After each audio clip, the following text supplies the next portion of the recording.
Speed kills, doesn't it? That's what I want to talk about today. I was brainstorming ideas because obviously tomorrow is the start of rookie minicamp. Football in shorts, part 1, if you will. Right. And I was thinking about who's going to be there tomorrow. And when I was reviewing the draft class, the rookie class, the supposed roster that we will get to know tomorrow on the South Side, I saw a lot of speed. I saw a lot of players that were added this offseason that are fast as all hell. Good afternoon, everybody. Good Thursday afternoon, May 9th, 2024. I heard a little bark in the back. Yeah. I think the doorbell came. Maybe. Ringing? We'll see. We'll see. Grocery delivery is going to be on the way. So, man, that was the beauty of live YouTubing right here.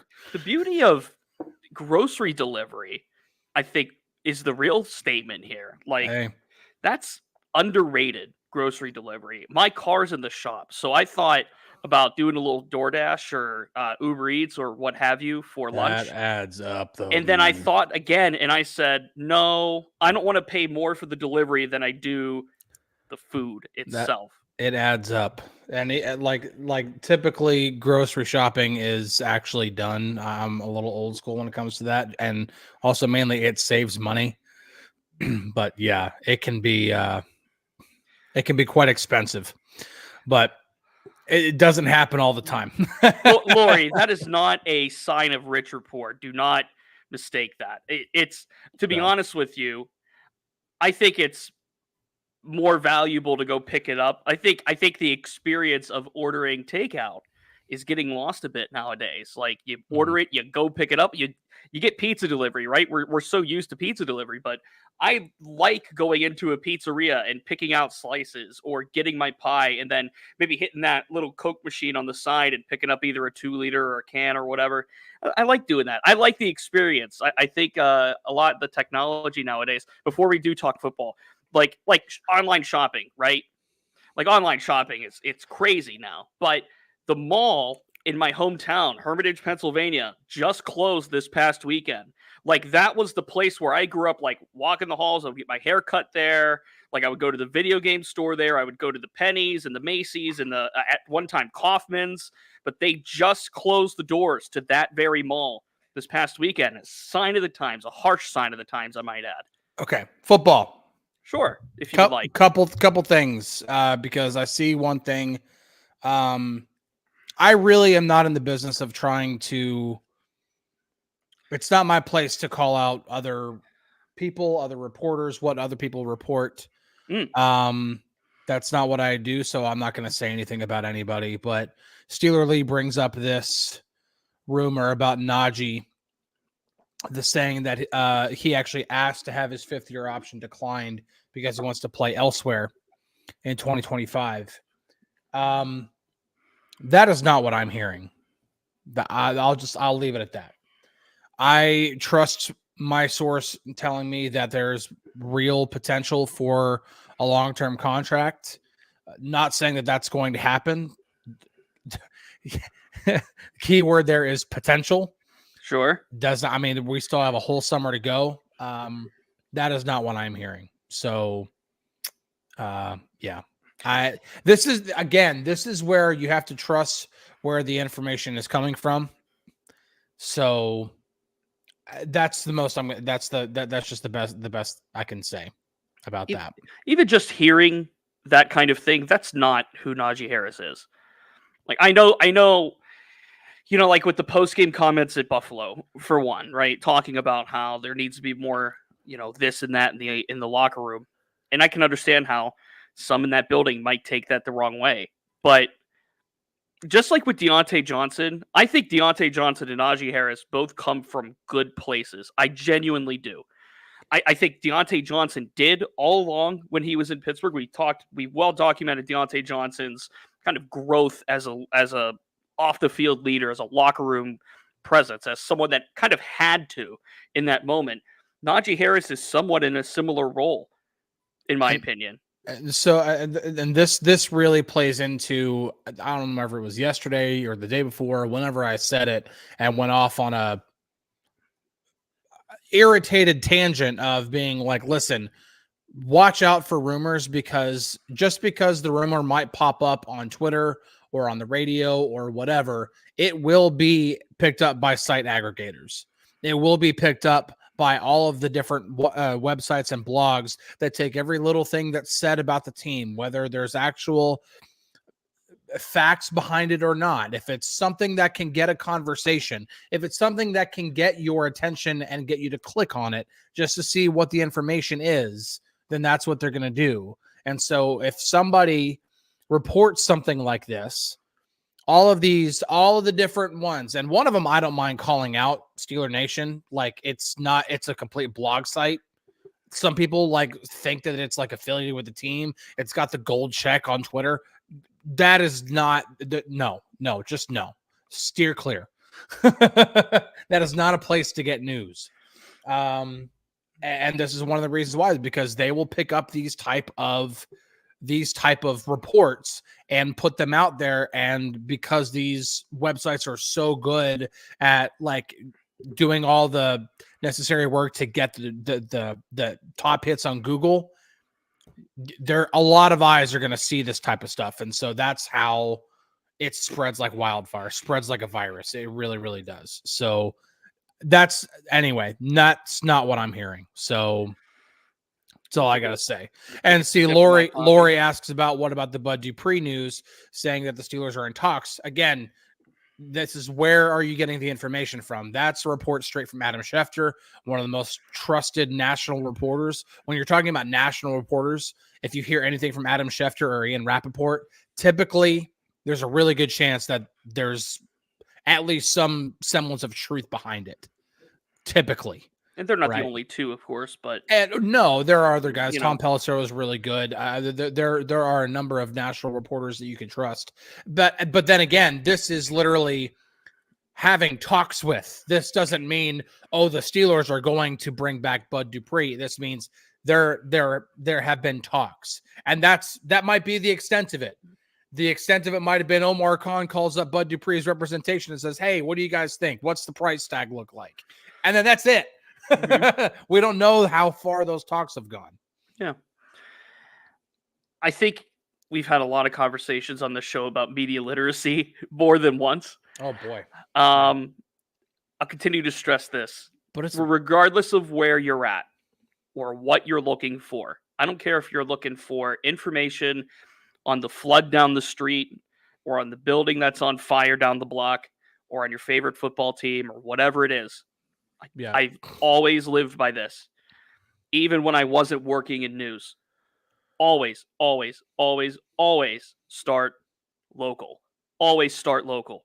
The people that are in the building, much like myself will be tomorrow, much like DK will be this weekend, much like Amanda will be this weekend. Trust the people that are actually there, the people 100%. That are ingrained in the community. If I want political, and I'm not going to talk politics, of course. No, we're not. But if I want political information, I don't go to any of the big news sites. I think you know what I'm talking about. I don't go to any of those. I go to local news TV stations, radio stations, newspapers. That's what I go to.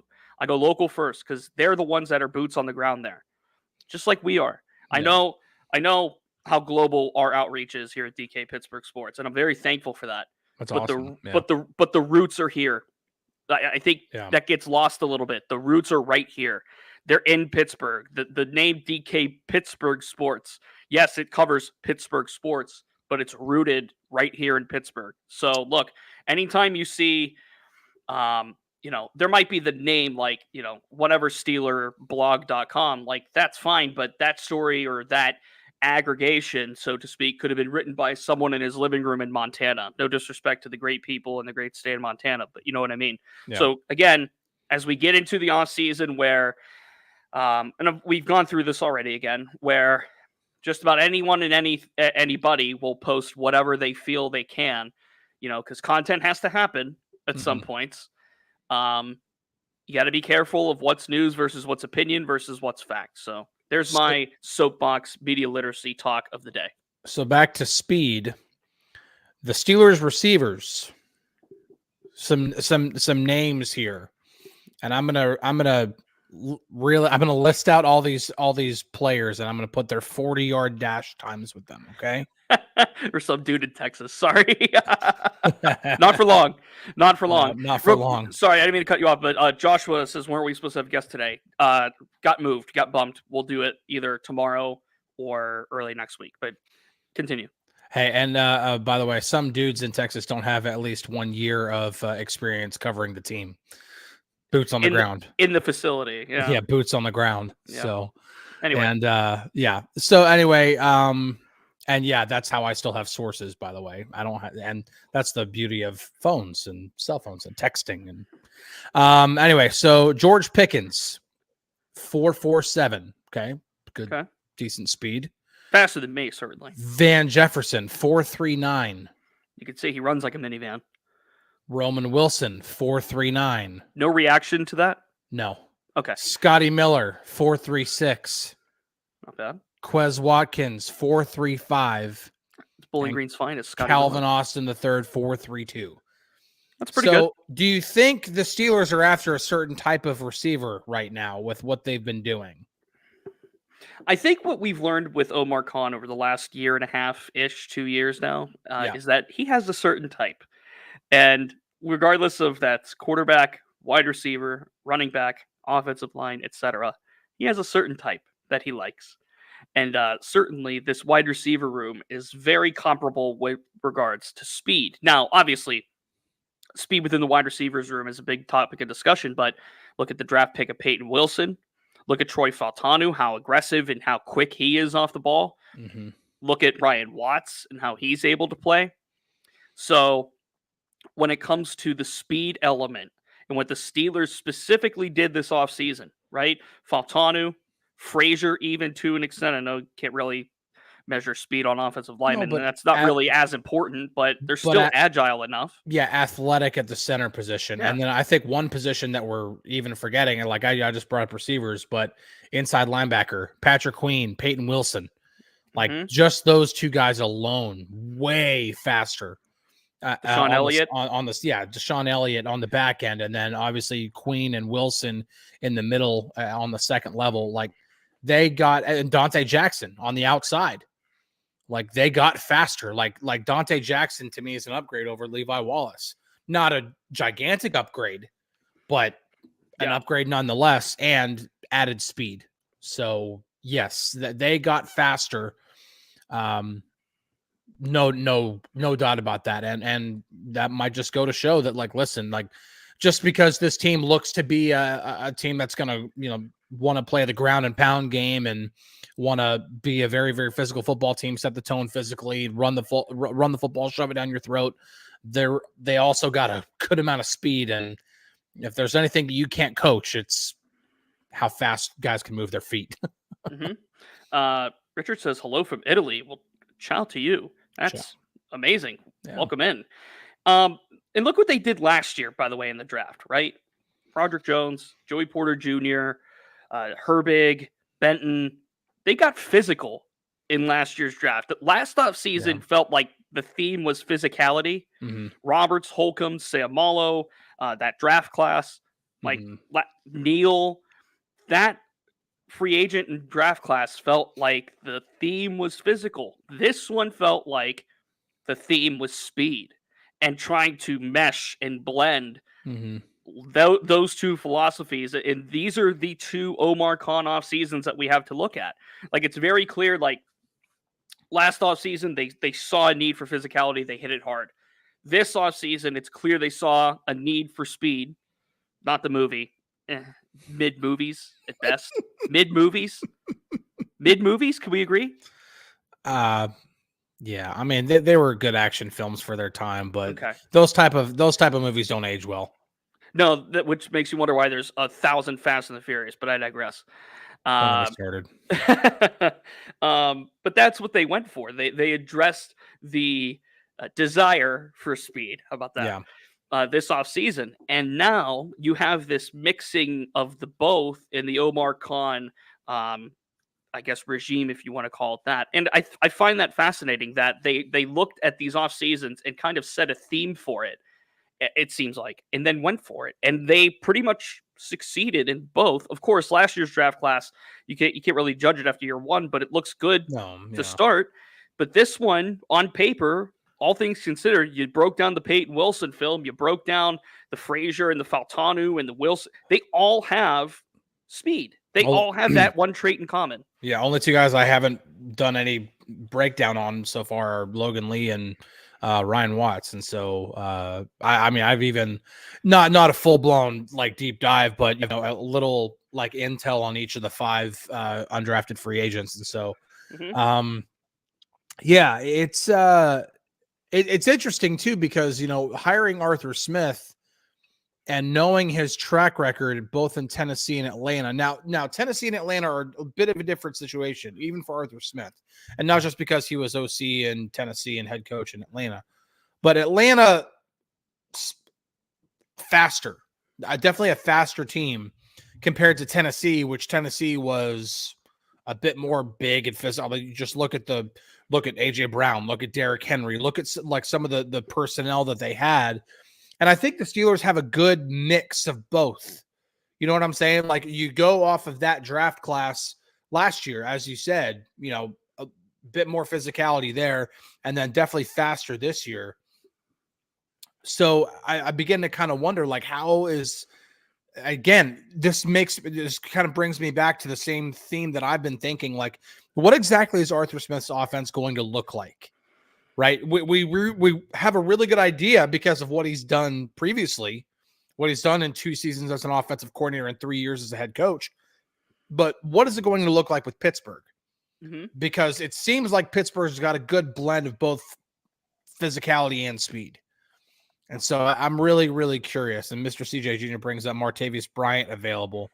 I mean, technically, yes, he's available, but this would only it almost reminds me of the time that the Steelers brought back Plexico Burress. Remember that? That was like early 2010s that I think they brought him back. Oh. It was weird and clunky. It didn't seem to really fit, and like he didn't make that big of an impact when he came back. It just seems like that would be the same type of move. Martavis Bryant's not going to come in and be he's not going to be a contributor like the way he was before. I mean, I don't think they're gonna kick the tires on Martavis Bryant. I think that ship has long sailed for multiple reasons, and also like he's not the answer that they need at wide receiver 2. Like that 1A in between George Pickens and Roman Wilson. He's just not that anymore, or never really was. But no, he was back in the day. Like like when during his first stint with the Steelers, man, like that was a legitimate shoot, man. He was scary. He was like, you want to talk about a guy with potential that never fully lived up to it. He's right near the top of the list. Laurie, I mean, the butt catch against the Bengals, I think it was. I mean, just the ability. I mean, he was so interesting, but he's not. Father Time's undefeated, man. Like he's just not the same guy that he won't be the same guy. Like if the Steelers bring him back, he won't be the same guy that he was before. He won't. I have a name that, like, okay, I see this name Corey Davis, right, from Richard. Richard says Corey Davis is an intriguing name. I wonder if the Chiefs are taking calls on Sky Moore. Like, that name just popped into my head. Like, obviously, Mike Tomlin's very familiar with him. For those that don't know, Mike Tomlin's very, very familiar with who Sky Moore is. Shady Side Academy's finest. Like, that's just, like, if we kick the tires on the Treylon Burks, like, reclamation receivers like that, to me, are kind of interesting for the Steelers. Like, they're pretty fitting for the Steelers. And I'm not sitting here saying Sky Moore is the answer at wide receiver 2 or Treylon Burks is the answer at wide receiver 2 as well. But why not try to kick the tires on them in training camp? I think it's an elevated Hakeem Butler situation, certainly from last year, where there's a little more potential with a Sky Moore or a Treylon Burks, and they're not going to be expensive. But like we said this week multiple times, if they're going to solve that 1A or that wide receiver 2 problem / dilemma, then they're going to have to pay up for it in some ways. And yeah, CJ, Kansas City's probably not ready to give up on Sky Moore, and especially with what's going on with Rashee Rice in his legal situation. Dude. But I mean, they got to look, right? You can always look, you can always call, you can always check in. Like, it's why the tires were kicked on Tyler Boyd before the draft. And then ultimately that doesn't work out. So I think, and this is just where I'm at. I'm going to look over at my calendar here. It's May 9th. Okay. We're still in the first half of the month. I am like mentally from this point on putting wide receiver talk completely on the back burner. It's just going completely away. I almost don't want to even talk about receivers anymore. Just because we could sit here and break down anything ad nauseum about wide receiver 2. It really doesn't matter until the Steelers actually do something with anybody of significance. It really does not sound like the 49ers are in any way going to trade any of their guys. So nix those off. Water was poured on the Cortland Sutton stuff.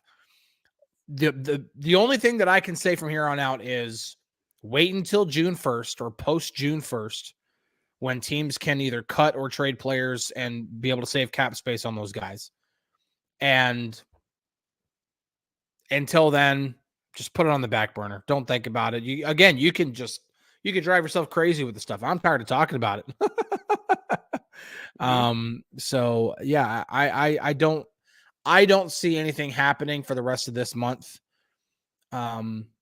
Because anybody that they're going to add is going to be a veteran guy.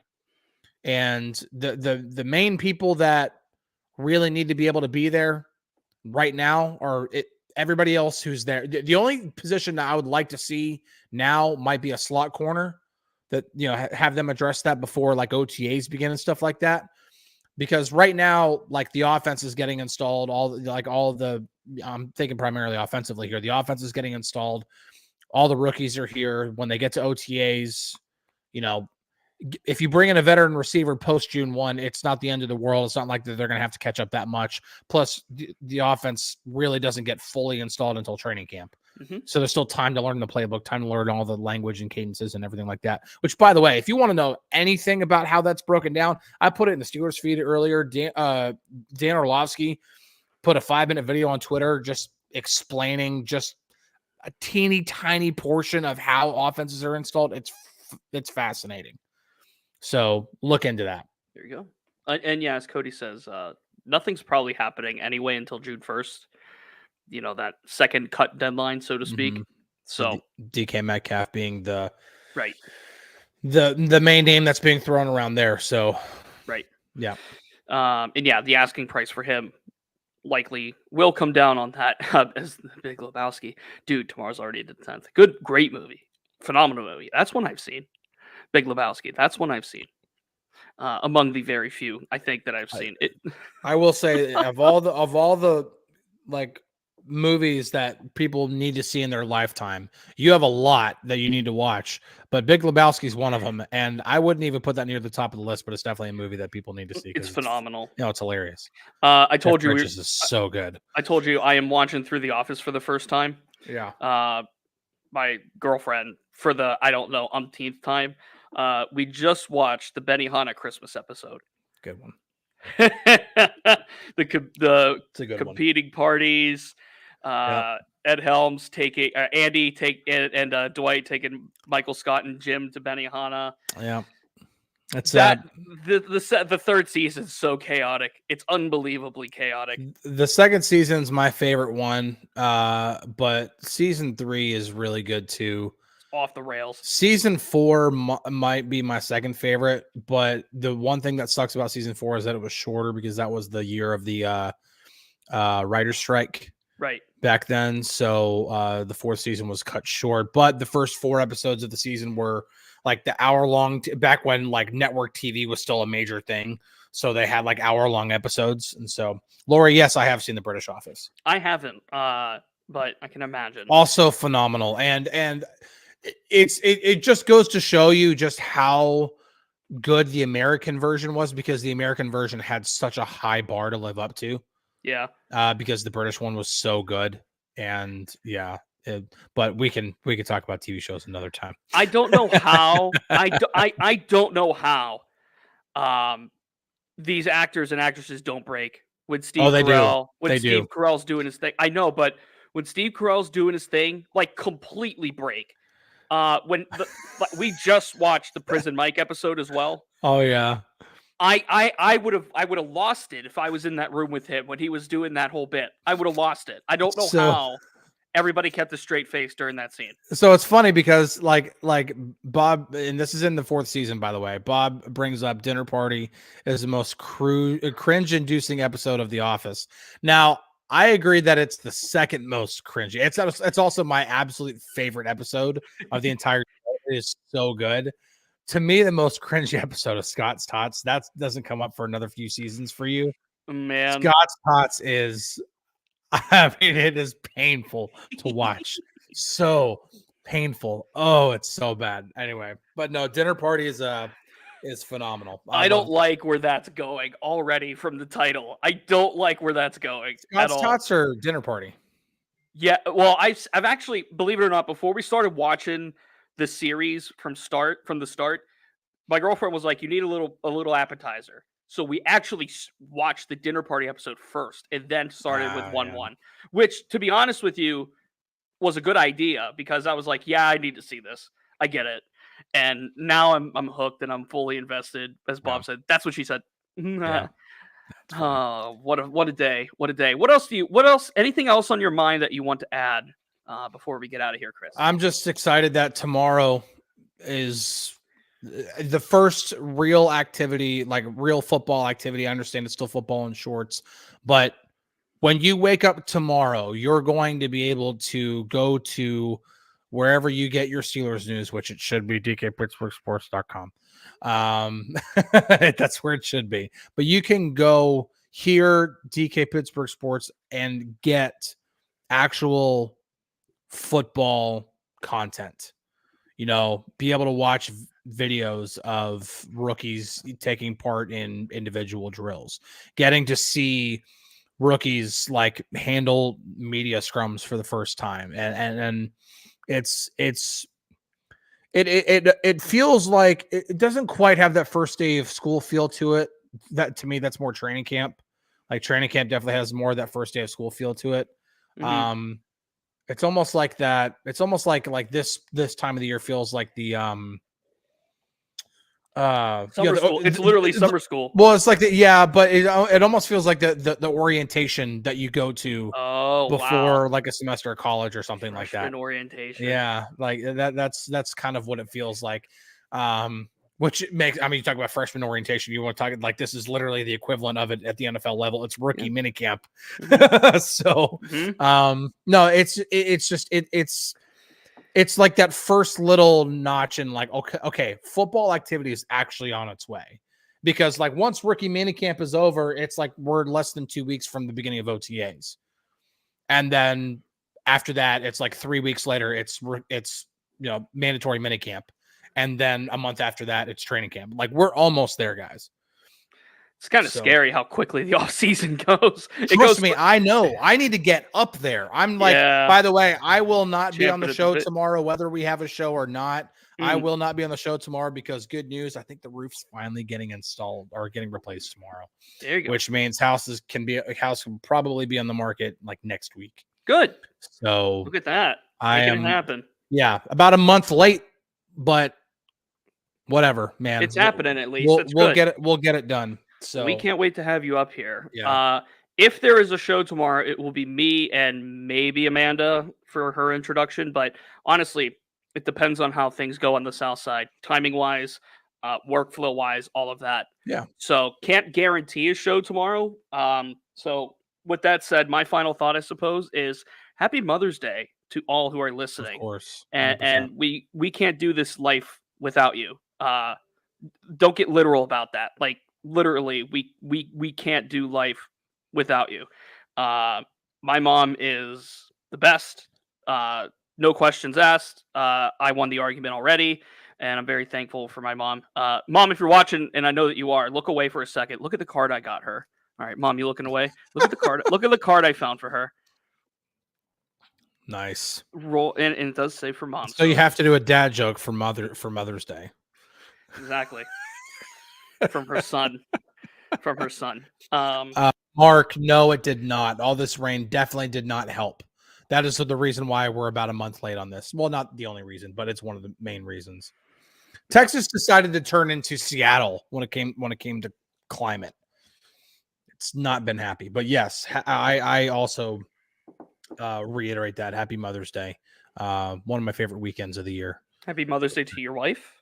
Yes, she's so I like one of the main things that I'm so excited about her post Navy life is getting to spend my son is 10 years away from graduating high school, which to me, that's just, I don't even want to think about. And so like the next 10 years at least, plus obviously, my daughter, she will get more and more time with them.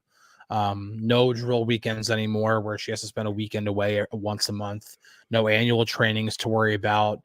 I'm excited about the more and more time she gets because I can tell you right now, my wife lives to be those kids' mom.